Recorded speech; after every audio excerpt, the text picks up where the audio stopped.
Hello അസ്സലാമലൈക്കും എല്ലാവർക്കും പുതിയൊരു വീഡിയോയിലേക്ക് സ്വാഗതം. വളരെ എളുപ്പത്തിൽ തയ്യാറാക്കാൻ പറ്റുന്ന ഒരു അടിപൊളി പലഹാരത്തിൻ്റെ റെസിപ്പി ആയിട്ടാട്ടോ വന്നിട്ടുള്ളത്. രാവിലെ അല്ലെങ്കിൽ വൈകുന്നേരം അല്ലെങ്കിൽ രാത്രിയിൽ ഏത് സമയത്തും കഴിക്കാൻ പറ്റുന്ന നല്ല ടേസ്റ്റി ആയിട്ടുള്ള ഒരു പലഹാരമാണ്. അപ്പോൾ നമുക്കിത് എങ്ങനെ തയ്യാറാക്കാൻ നോക്കാം. അതിന് വേണ്ടിയിട്ട് ഒരു മിക്സിയുടെ ജാർ എടുത്തിട്ടുണ്ട്. അതിലേക്ക് 1/2 കപ്പ് തൈരാണ് കേട്ടോ ഒഴിച്ച് കൊടുത്തിട്ടുള്ളത്. എടുക്കുന്ന തൈര് പുളിയുള്ളതോ പുളിയില്ലാത്ത ഏത് തൈരാണെങ്കിലും കുഴപ്പമില്ല. പുളിയുള്ളതാണെങ്കിൽ 1/2 കപ്പിൻ്റെ അടുത്ത് ഒഴിച്ച് കൊടുത്താൽ മതി. പുളിയില്ലാത്തതാണെങ്കിൽ കറക്റ്റായിട്ട് 1/2 കപ്പ് ഒഴിച്ച് കൊടുക്കുക. പിന്നെ അതുപോലെ തന്നെ 1 കപ്പ് അരിപ്പൊടിയാണ് ഇതിലേക്ക് ഇട്ട് കൊടുക്കുന്നത്. വറുത്തത് വറുക്കാത്തത് ഏത് അരിപ്പൊടിയായാലും കുഴപ്പമില്ല കേട്ടോ. ആദ്യം തൈര് ഒഴിച്ച് കൊടുത്തതിൻ്റെ ശേഷം മാത്രം അരിപ്പൊടി ഇട്ട് കൊടുക്കുക, അല്ലെങ്കിൽ മിക്സിയുടെ ജാറിൽ അടിയിൽ ഒട്ടിപ്പിടിക്കും. പിന്നെ ഇതിലേക്ക് ആവശ്യത്തിനുള്ള ഉപ്പും കൂടെ ചേർത്ത് കൊടുക്കുന്നുണ്ട്. ഇനി ഇതിലേക്ക് ഒരു 1/4 ടീസ്പൂണോളം ചെറിയ ജീരകമാണ് കേട്ടോ ചേർത്ത് കൊടുക്കുന്നത്. അതിൻ്റെ ഫ്ലേവർ ഇഷ്ടമുള്ളവരാണെങ്കിൽ ചേർത്ത് കൊടുക്കുക, അല്ലെങ്കിൽ സ്കിപ്പ് ചെയ്യാവുന്നതാണ്.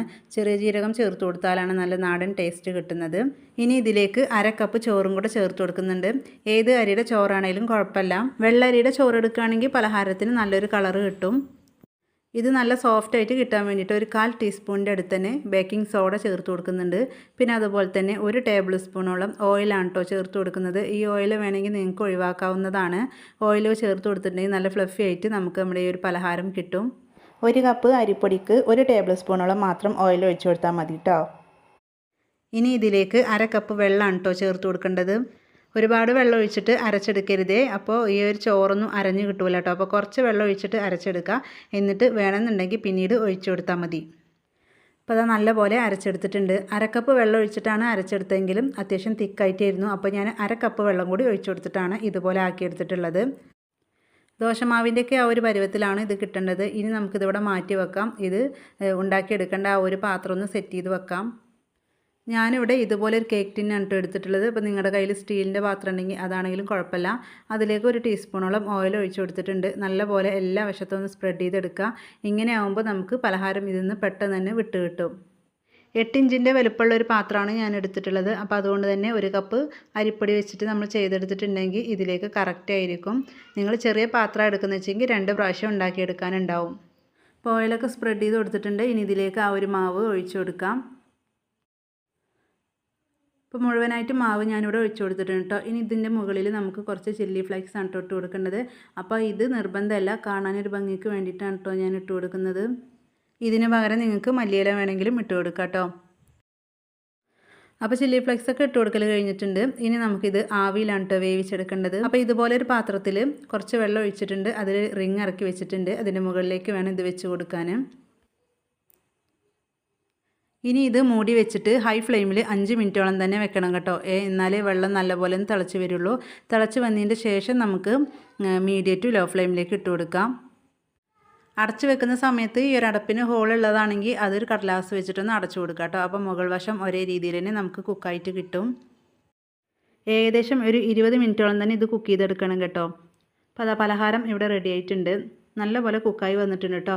ഇനി ഇത് കുക്കായെന്നറിയാൻ വേണ്ടിയിട്ട് നിങ്ങൾക്ക് ഒരു കത്തി വെച്ചിട്ട് കുത്തി നോക്കാം കേട്ടോ സെൻറ്റർ വശമൊക്കെ. ഇനി ഇത് നല്ലപോലെ തണുത്തതിൻ്റെ ശേഷം വേണം പാത്രത്തിലേക്ക് മാറ്റാൻ.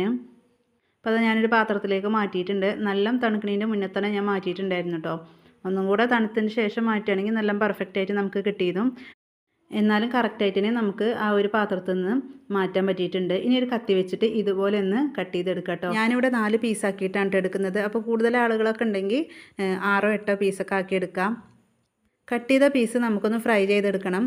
അപ്പോൾ ഇതിങ്ങനെ വേണമെങ്കിലും കഴിക്കാം കേട്ടോ. ഫ്രൈ ചെയ്തെടുക്കുമ്പോൾ 2 സൈഡും ചെറിയ രീതിയിലൊന്ന് ക്രിസ്പി ആയിട്ട് കിട്ടും. ഇപ്പോൾ നല്ല സോഫ്റ്റ് ആയിട്ടാണ് ഇരിക്കുന്നത്.